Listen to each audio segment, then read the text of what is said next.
that they have at least one guy.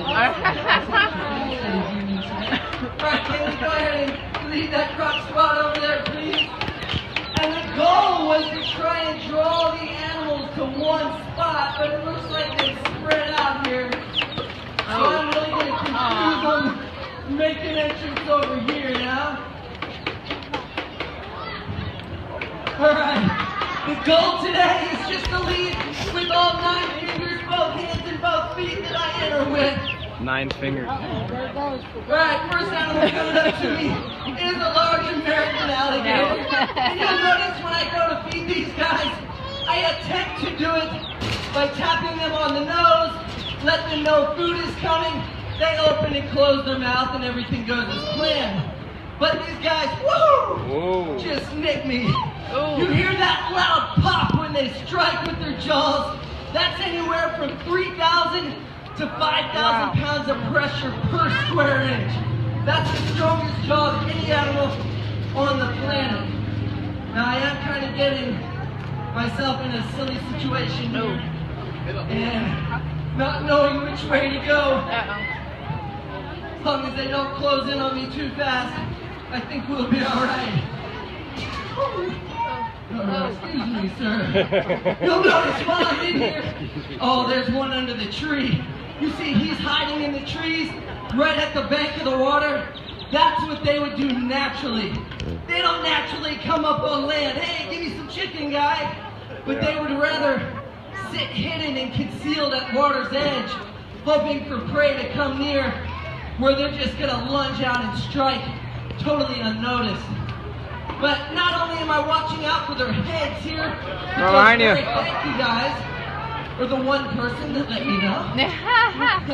I'm watching out for these incredibly strong tails they have as well. Those tails can propel them through the water nearly 20 miles an hour. Yeah, watch it. This is 20 miles an hour. Yeah, woo! Come on.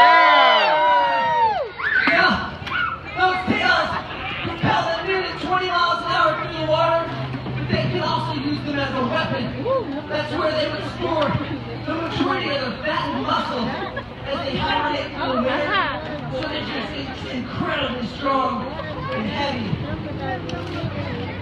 Like I mentioned, this is the last show we're doing for the season. They may get a few more meals after this, but not much at all. Look at that big guy. Right beside you. Next spring, all here is Sam. This is the alpha male of our group. He's close to 12 and a half pounds. Oh my, look at that now. Weighs anywhere from 800 to 1,000 pounds, depending on how full his belly is that day. Oh. Now you'll notice, even with the strongest jaws in the world, they still bite down on each other sometimes when they're feeding, or when they're fighting over the females. Right behind you. And it just, for just a minute, to play a very dangerous.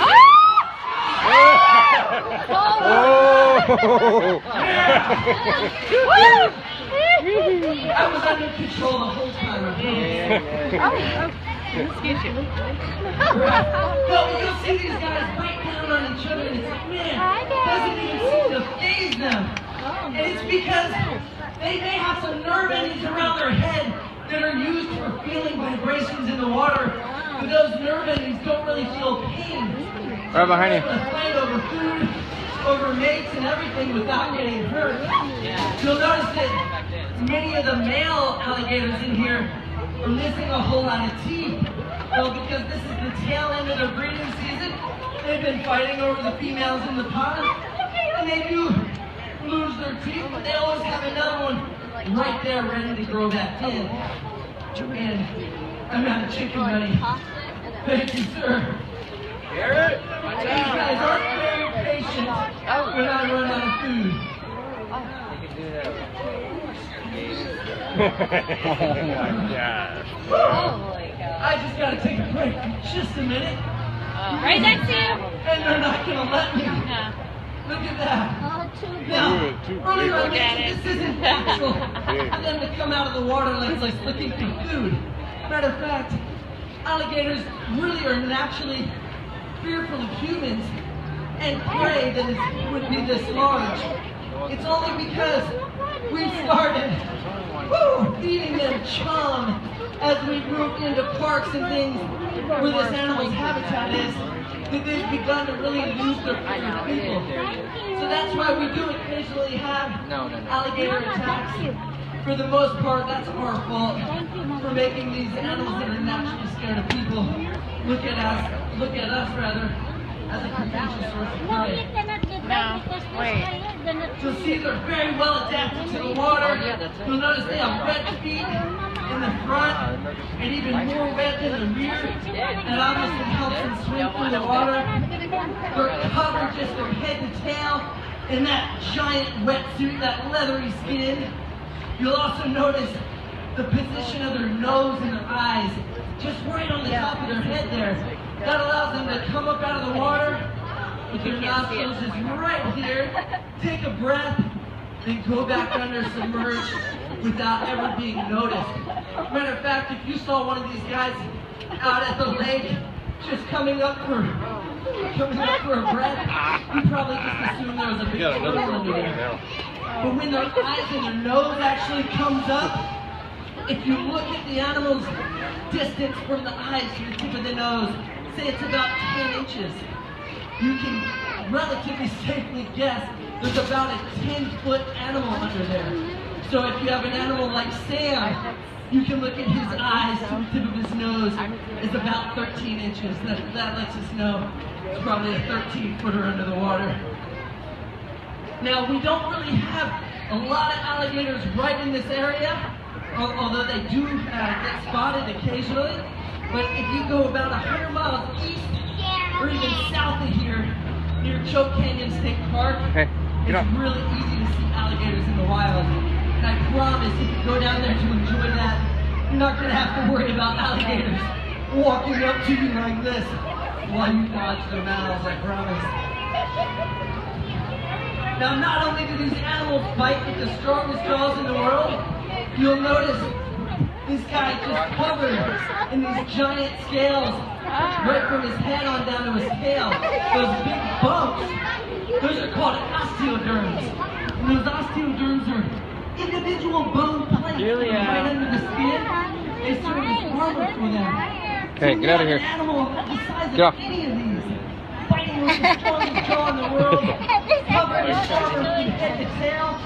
You can imagine there's really no natural predators for them other than man and his rifle or his bow. And I really want to make it to the other side of the pond.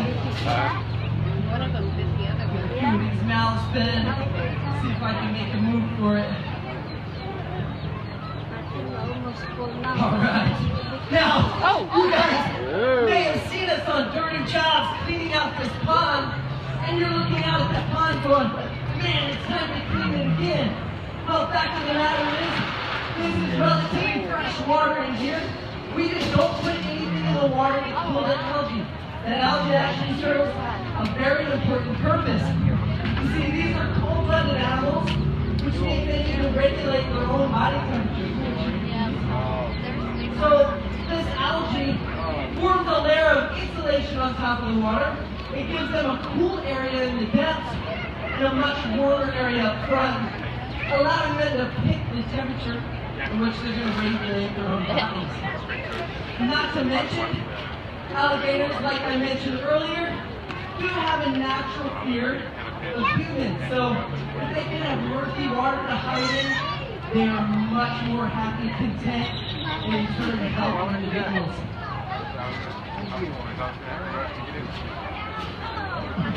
Right. Come on, guys! You should have been screaming at me! Man, what are y'all thinking? I'm going to put those in my mouth as well. You'll see each of these animals is armed. I see the crocodile. Don't keep your eye out for that animal, please. He's out in the middle of the pond. We'll see if he's hungry today. Probably not, since he hasn't come out yet. But you'll notice all these animals are armed with anywhere from 80 to 100 teeth in their mouth. But you'll notice they're not really doing any chewing. They swallow that chicken whole. Well, the way the teeth are designed, all. Yep. You see, if they're grabbing a piece of meat, they wouldn't just throw the fit in their mouth to swallow. Thank you, Croc Squad. They bite down, they make this row, kind of like perforated paper. And then what big rip with your jaws. Oh! Watch out, Watch out. And just like perforated paper, they can tear that flesh into bite-sized pieces. Now they are starting to slow down. Obviously, I can continue. Just man, I'll tell you what. Small one. You got a slap on. And that's the smallest animal in here. They're starting to slow down. Right behind you. The crocodile there. Which one's that crocodile? Man, sometimes I'll tell you, it's like I think, which way do I go? And by the time I think about it too much, it's almost too late. All right, there's the croc. Let's see if he wants to come up for some chicken. This is a very naturalistic feeding situation we've got here, in which the crocodile took a lunch, and I can't take a chance to see how it's going to be behind me. Man, tell you what, I didn't come expecting to do my cardio today, but they're definitely making me work for this. More cardio. A crocodile right down at the water's edge, ready just to lunge out. He's definitely not too hungry, or he would have already made a move at me. I still can't trust him though. Trying to keep my distance a little bit. I'm looking at the teeth on that ball. Well, the teeth are sticking out. I know. On the sides of the mouth. All right. Once again, if you guys happen to snap any good pictures of the feeding, please share them with us on our Facebook, Instagram, or Twitter. We'd love to hear from you guys. But as they start to slow down like this, I need to stop feeding here pretty shortly. They are opportunistic feeders, which means they would let me just shovel chicken in their mouth all day long. Because in the wild, they take every opportunity they would get. But in captivity here, our obligation is to be out there for the animal's health. We don't want to make a heavy, overweight, and in turn unhealthy animal by making them too obese. So once they start to just kind of chill out like this, we have to go ahead and stop.